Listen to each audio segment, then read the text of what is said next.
Hello, everybody. My name is Alena Filimonova, and I am head of brand management in my games.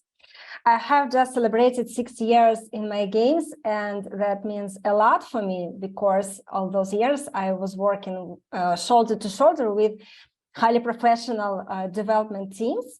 And I had a chance, and I still have a chance, to see hundreds of experiments and tests, and also failures and successful stories. A couple of words about my company. My games is a publisher and developer of games for different platforms, mobile, PC, and console. And we have more than 1 billion registered users. But my cup of tea is mobile marketing. So speaking about mobile, we have several flagship products in 2022. For example, War Robots, Rush Royale, Hustle Castle Tactical, and others. And of course, we don't want to stop. We keep developing and searching new idea. And now we have 45 games on the development stage, and 25 of them are developed by our partner studios. I mean, a partner of our special department, investment department, MGVC, My Games Venture Capital.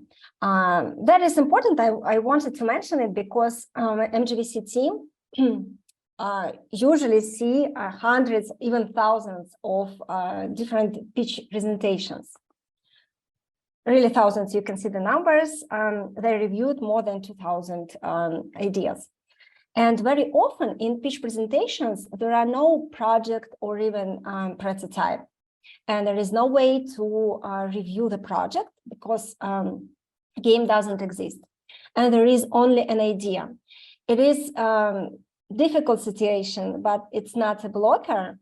And we have our own method, which is maybe not unique from one hand, but it's consists of our own failures and successful cases and tips and tricks. And I would like to share with you something the most important and essential from my point of view.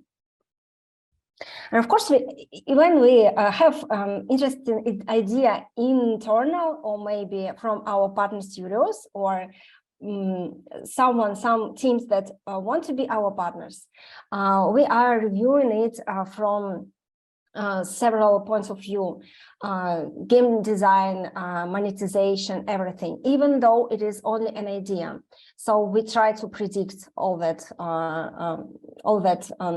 sectors, like spheres of the future project. This topic is huge, and I know that I won't be able to cover all these 3 blocks, so I will try to focus on the marketing perspective and the most important tips and tricks in each block, and especially in the last but not least, verification itself. Okay, everything always starts with money. With an idea, but then you need money, so we have to do some calculations. I usually say that on that very stage, you need simply to compare your expected revenue with your predicted expenses. It is easy. It is that easy, but at the same time, it is very complicated. And I'm sure that all the marketing managers understand what I'm talking about. And I'm talking about analyzing the niche. I think that all of you know how to do market research. I would like to mention 2 advices that I think are very useful. The first one, I prefer to analyze separately category leaders, middle league players, and not successful games. I think that is very important, and especially important to check if there is a gap between category leaders and all the rest projects. And to ask questions, to build hypotheses, why there is a gap and why is it so big, for example. Also, you may see the picture when there are only 2 or 3 category leaders, or even one who earns all the money. And that is an alert, not a blocker, but a risk that you may face huge obstacles on your path to grow. And the second advice is about plateau. I mean, analyzing the plateau and the ceiling. How much money in this niche, how many players, how fast category leaders reach this plateau. And this will help a lot to calculate your scenarios, A, B, C, and so on. Pessimistic, optimistic, some kind of realistic. You should know how much money there, how many players. After that, we usually analyze niche leaders. And I mean, not only store pages, but also gameplay, monetization system, and everything we can find about them. And there is very interesting questions. Does your future game should look like a leader's game? Maybe yes, maybe no. There is no answer. Because from one hand, you may learn something from leaders, but also maybe they missed something. And there is always someone who invented something. For example, to put screaming face on the icon or to use CGI in the ads. Okay, you are ready to conquer. You created your scenarios. Again, as I mentioned, I prefer to create at least 3, pessimistic, realistic, and optimistic, because you need to know what to do if your game, unfortunately, if it is not top 5, for example, what to do, and is it enough money in that niche? Also, you need to know how many titles you need to surpass and how you are going to do that. The second one is product reviewing. Usually we do it with the help of our game designers. So we create something like a very, very big list of our future game advantages and disadvantages. And also we are comparing this game with competitors. I think that is pretty obvious. But there is a question that I know not every team asks. And I think that is that can be a mistake. The first one, did you do such games before? What do I mean? For example, you used to make games in match 3 genre, but you decided to dive into RPG. That is, again, not a blocker, but that is a risk. So I think you already know that I'm talking about SWOT analysis. All marketing managers know SWOT is that. But not every, in reality, does it. I think that you shouldn't skip it. And that is our template. Fill with a real example of our real game. I think that on that very template, you can very easily understand the difference between market influence and your own strength and weaknesses. Okay, finally, last but not least, verification itself. No project, no even a prototype. Like in that funny story when a doctor asks a patient, and so this very game, is it right now with us in that very room? I mean, pretend that it is real and describe your future project in detail. What do I mean?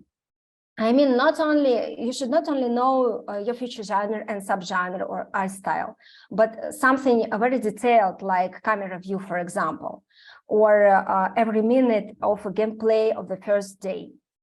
And also, of course, we should define benchmarks, because without benchmarks, we will not be able to understand whether our results are good or bad.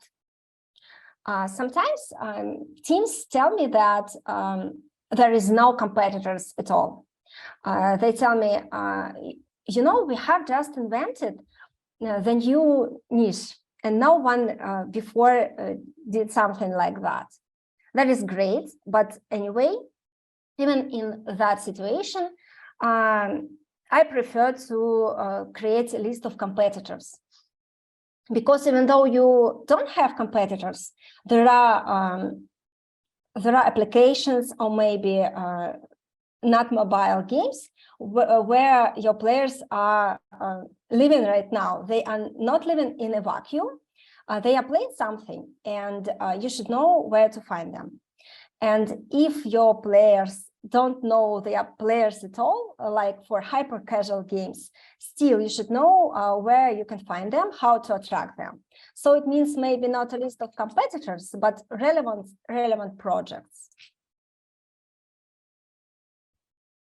When we have an idea, we cannot test prototype, we cannot check our retention or something like that. So we can speak only about three most popular tests, like focus test, CTR test, and CTR plus conversion test. I would like to focus on the second and the third. Usually we mix them, so we use all kinds of tests and prefer to mix. That's why. I will tell you why after that very case, because this case is very interesting. That is my first test when I used SplitMetrics, and that is that case when we didn't have competitors at all. So we didn't know, we had no idea what conversion rate is okay for us. So we started testing. So we had only an idea of mobile platform, and the niche was almost empty. And our first results were very bad. You can see then even less than 30%. Even though we didn't know, is it okay? We had a feeling that it's not okay. So we did about 18 tests with 3 or even 5 variations in each.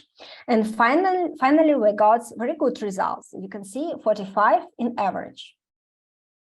And after that, our first user acquisition campaign proved our testing results, and we received even better result metric, and I mean conversion rate, 43 in average. And why I mentioned that very old project? Because from that very time, we decided to use conversion plus CTR test for every interesting idea. And this project also was very special because in its lifetime, we never made significant changes in its landing page. So well done, SplitMetrics, and it was worth it to have so many tests. And that is why we mix both types. Because there are some differences between SplitMetrics test and CTR test, and you may see very different results. For example, SplitMetrics test can allow you to check the whole funnel of the user from view to install. But you should know that when you use SplitMetrics, your traffic type is web. But I don't think it's a problem, because in that case, it doesn't matter what is the number in the conversion rate. The only difference matters. So this test is really useful. But CTR test is faster. You need only user acquisition asset. It can be very simple. But there is some kind of, it's very tricky to examine these results. That is why we prefer to mix. So one test can prove another. That is how usually look our results. And I'm pretty proud of that test, because it shows that we think that the quality of screenshots that you use for your test, when you are choosing your idea, you try to verify a setting, genre, or the mixture between setting and genre. The quality is extremely important. And there are also some tips and tricks from my team. I will not, again, read all of them. I will just mention the most essential from my points of view. Firstly, as I mentioned, good quality store assets. That is really important. But user acquisition assets can be and should be very simple. Do not use mislead. I prefer to use just the same screenshot. It can be just a static picture. It is okay.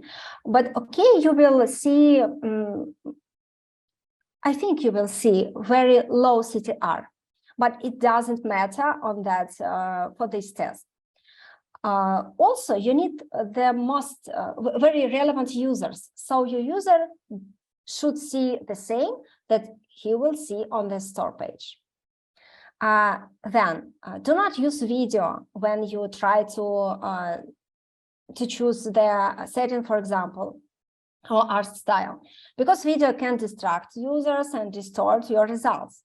Because what if your video has poor quality, or it just doesn't match with your gameplay, or it just doesn't look nice, for example, and you won't be able to examine your results. One change for one test, and change only one element in each experiment. Pretty obvious. Also, that is the second point is very optional, but I like to do that.